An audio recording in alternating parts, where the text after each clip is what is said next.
So this is my level playthrough for my experimental custom level, which I've done in Arma 3. And I've created a single player sniper scenario that follows the player, takes the player through multiple different tasks, uh, and should uh, take about 20 minutes to complete the level, um, or 15 probably in my case, as I've played that a couple times. So some of the main aspects of this level is the stealth aspect.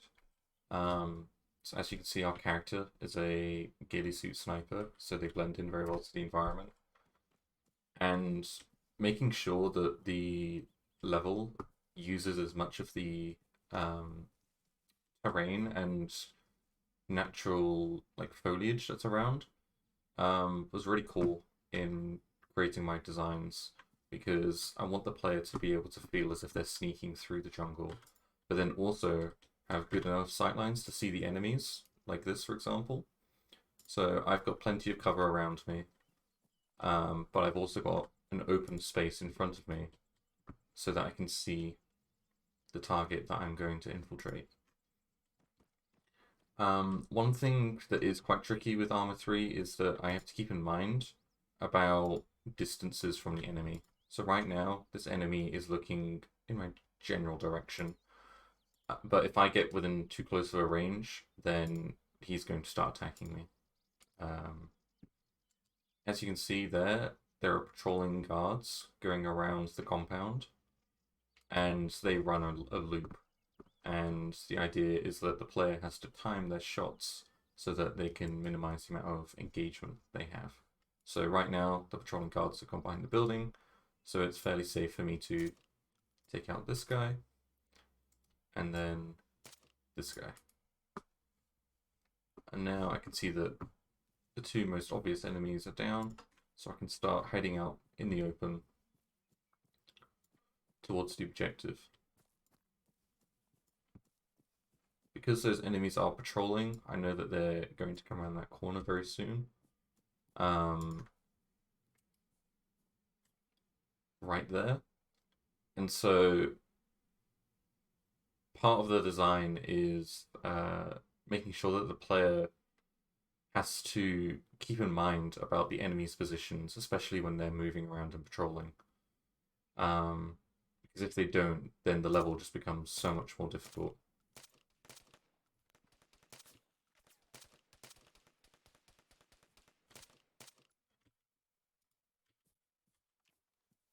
Another thing that I've had to keep in mind is the damage drop off. So when firing at a range, these kinds of enemies will take 2 or 3 shots, sometimes even 4, depending on where you hit them. But in close range, you can one-shot them, and so the player has to keep in mind how far away they are from the enemy as well, in order to make sure that they get a clean shot and kill them instantly. Now that we've entered the compound, it's more close quarters combat, and I can use my switchable sight, so I can have a better view of what's in front of me, like this, for example. If I had used the normal scope, I would have been way too zoomed in to see this guy.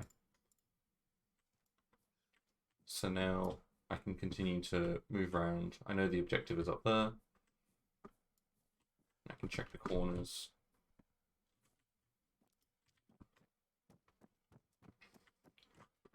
And one thing to know is by pressing J, I can see that my current task is to retrieve the intel. As I come up here, you've got an officer. And now I can pick up the intel.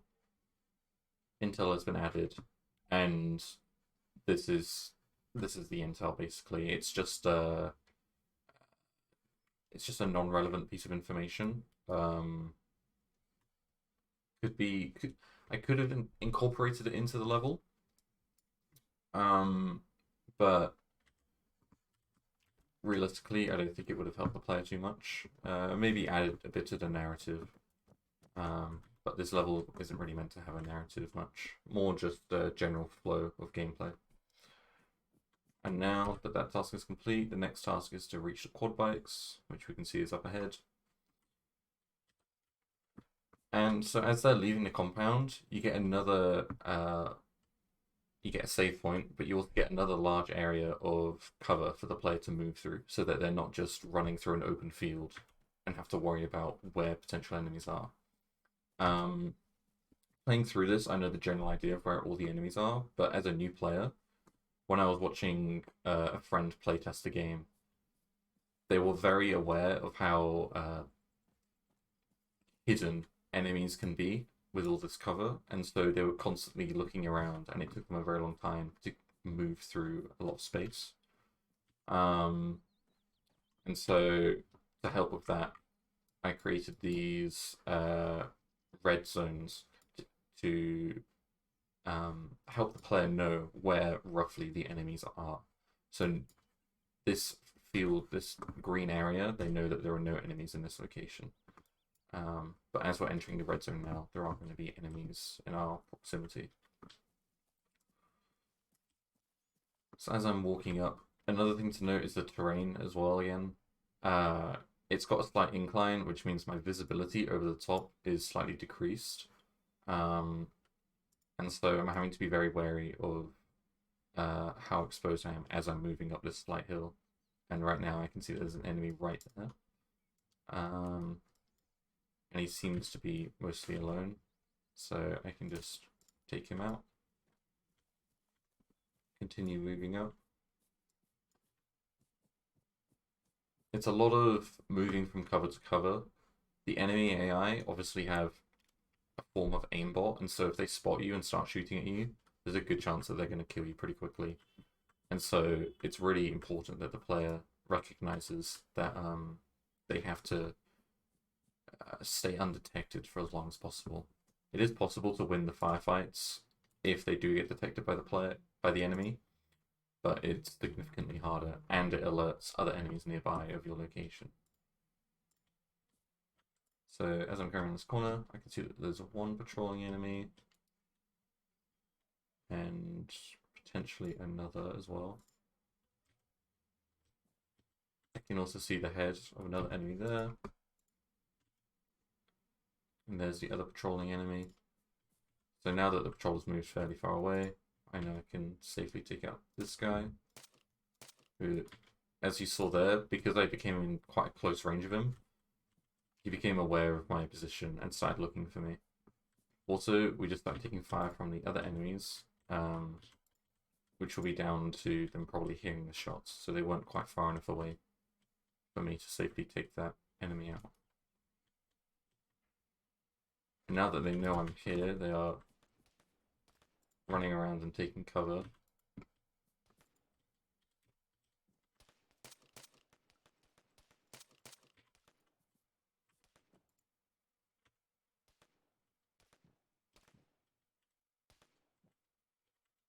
And they are quite difficult to see. So what I'm going to do is go over this fence.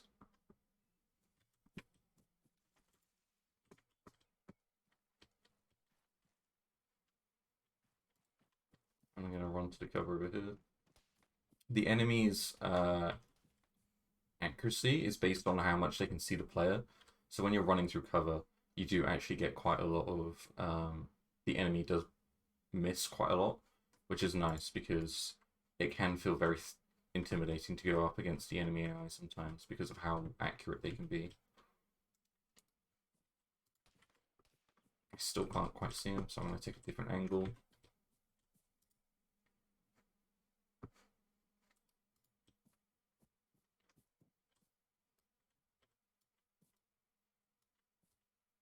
I'm pretty sure one of them is moved behind the blue building, so I'm going to continue flanking around.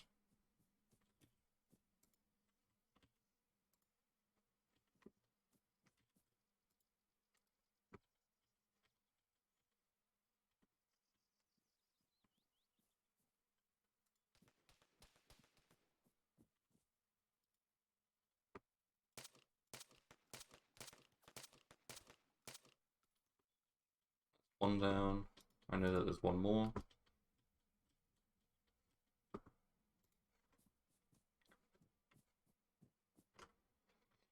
one thing that is probably a design flaw on my end is the fact that I've placed a. This is the objective, is to reach the quad bikes. It's obviously there's a save point here. However, the player could still be engaging in combat. So they could not know that that save point is right next to them, and then die in the fight and have to go all the way back to the first point. But if they had just run into the quad bikes, then they'd get a save, and it would give them a big advantage on completing the level.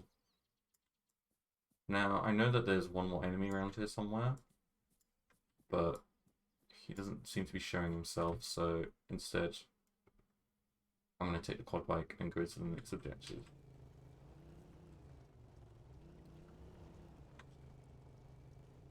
So the next objective is secure the vantage point. Right now, we're moving through very open space, but as I mentioned earlier with the red squares, I can see that I'm safe to move through this area freely, because there's no enemies nearby. But as we approach this hill, the vantage point, I know that there's going to be enemies up there. So I can stop a short distance away and get off.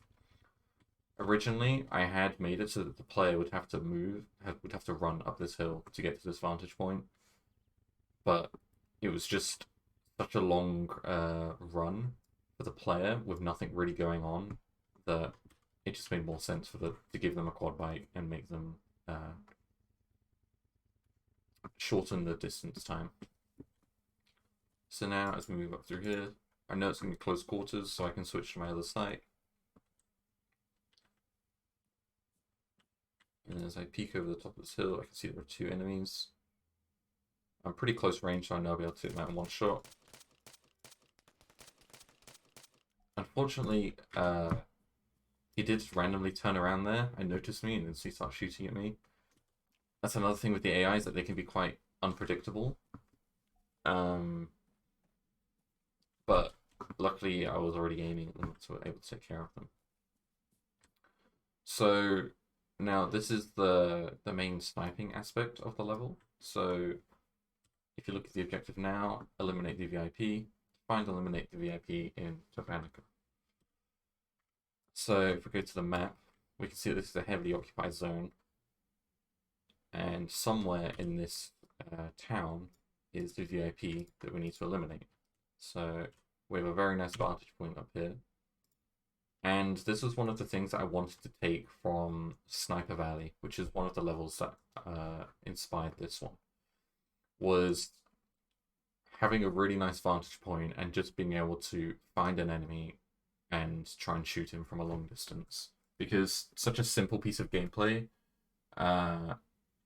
is actually really enjoyable, and it's what a lot of people want to do as a sniper, is just have a really nice piece of high ground with not having to worry about anyone around them and just kill someone from very far away. So as I'm looking for this VIP, I can see that there's a man on this rooftop here walking in patrol. And so what I can do now is I can take out my laser designator, which acts as a rangefinder. Can zoom in, and by pressing T on the keyboard, I can get a range at the top of the screen of 544 meters away. So now if I go back to my main weapon,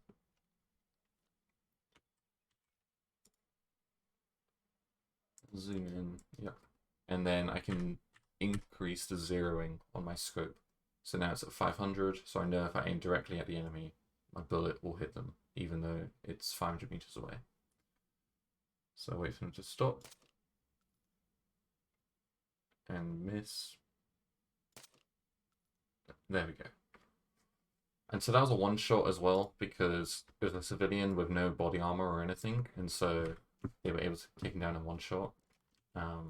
But if it had been one of the enemies, then they would have taken multiple shots. So now I can get on this quad bike. I can see that my next task is just to reach the evac zone. Evac zone is over here. There's no enemies around here, so I can just drive there freely. I had thought about making a patrol go across this road here, because it runs right through the village where the VIP is. It goes all the way down near to where the player starts. And so it's a very convenient road to have like an armored convoy go through. And then the player would have to sit on the high ground and wait for it to go past and then figure out when they can cross freely. But I ran into a lot of problems trying to do this, namely getting the AI to go from point A to point B and then keep a cycle going because they have to do it the entire time the level's going on. That was very difficult. And also making it so that they're not detecting the player even if they're like 100 meters away.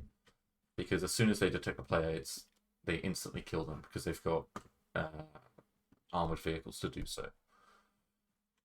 So as I'm approaching the evac site, I get the final task, which is survive till the evac arrives.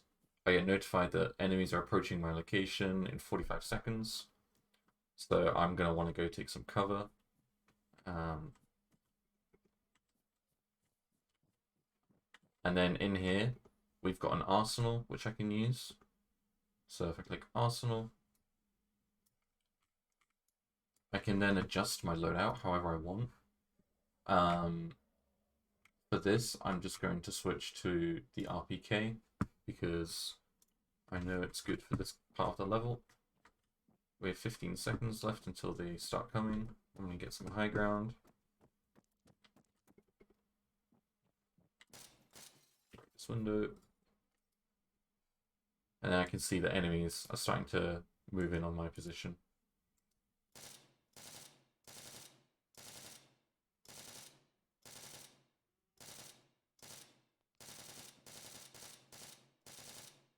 Now, these enemies are set to continue running towards my location until they reach me. And ultimately, they of course want to kill me.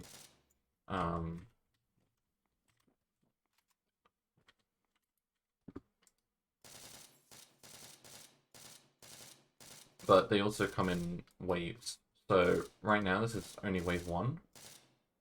And there's about 8 enemies in total.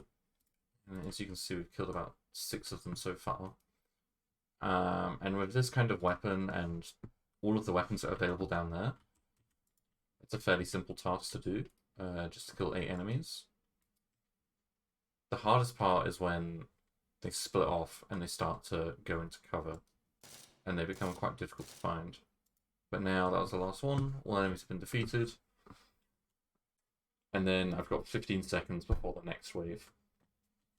And so that's a little bit of time to, if I wanted to, I could go switch my weapon, but I'd have to be quick. But whilst this is going on, there's also a evac chopper that's coming in from around this area, and they're flying over.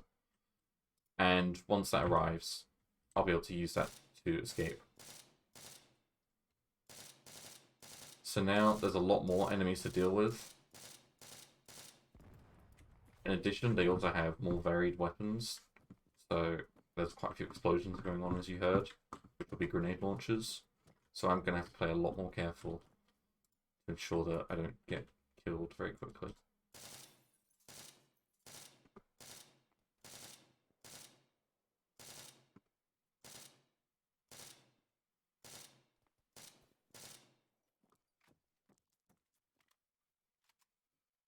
Take this suppressor off. And so in about 1 or 2 minutes, the first helicopter should arrive. The first helicopter arrives isn't the evacuation helicopter, it's just a support helicopter. And the reason that I've now got that as well as the evacuation helicopter is because the second wave is quite difficult to deal with. And there's a good chance that some players will just take the approach of hiding until the chopper arrives, which they could do, and it would work. The only problem is, when it comes to running out to get to the chopper, they've got to run out in that line of fire. And if they haven't killed many enemies, then it's a lot of people that's going to be shooting at them. And so having that attack helicopter nearby just helps suppress the enemy and gives the player a bit more opportunity to run out safely and not have to worry about dying instantly. As we can hear, the first helicopter has arrived. That's going to do a quick loop around the perimeter and then start engaging. Meanwhile, I just need to try and stay alive and kill as many enemies as I can.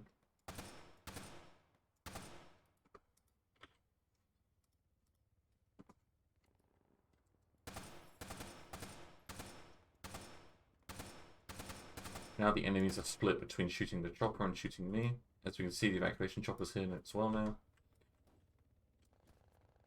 And they're also engaging on the enemy.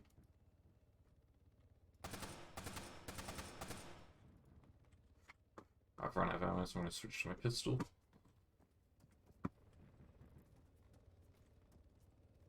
So I can see that the helicopter's coming in. I'm going to try and sprint out and go on without dying.